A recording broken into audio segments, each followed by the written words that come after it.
Ödür efsanəni yaz həqiqətdən, bəlkə yetişəsən Urfağın üstünə. Bu sözü zəli zəlgər tanır satmam nə da ona, sərrah qiymət qoyar mərca üstünə.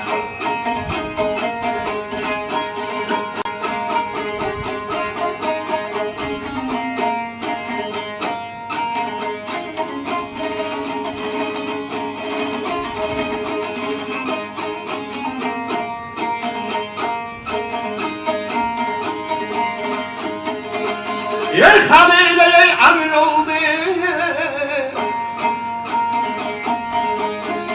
yer minəyə dağında, oğlun cifleylə.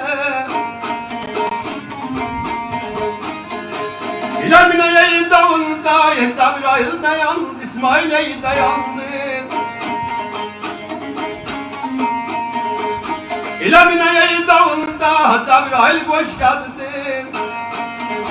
İlə qurban ey önüdünə, Cəbrayıl qoş yadıdı, qurban üstünə gələk.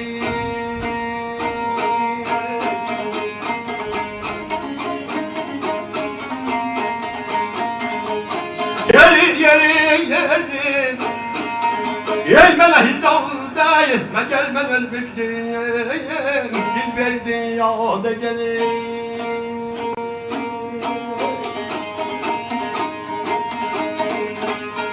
Halilə əmr oldu Mina dağında, oğluyun zirh eylə Mina dağında. Dost əziz İsmail dayandı Mina dağında, amma Cəbrayıl qoş gəldi qurban üstünə.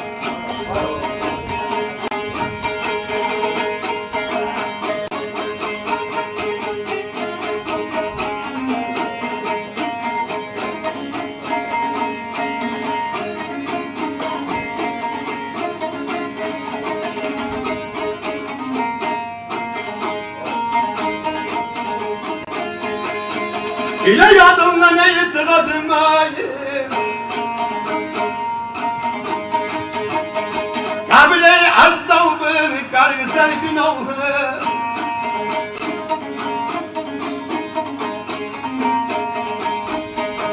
Oh diye günahın, Hatice deyin adı.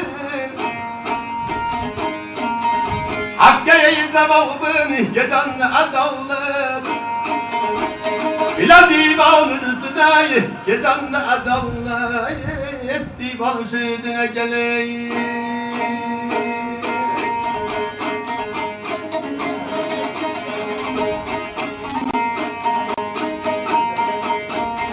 Yeri Haliye-i zalimi alırsan alına ihtiyarımı gelin.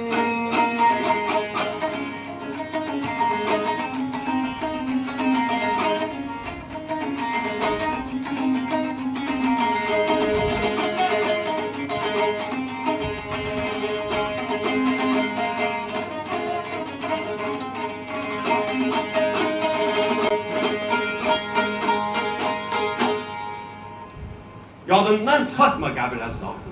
Dost əziz, qərik sən günahı yoxdur səvabın. Haqq icabı nədir haqq cavabın? Gedəndə ədalət diva olsun.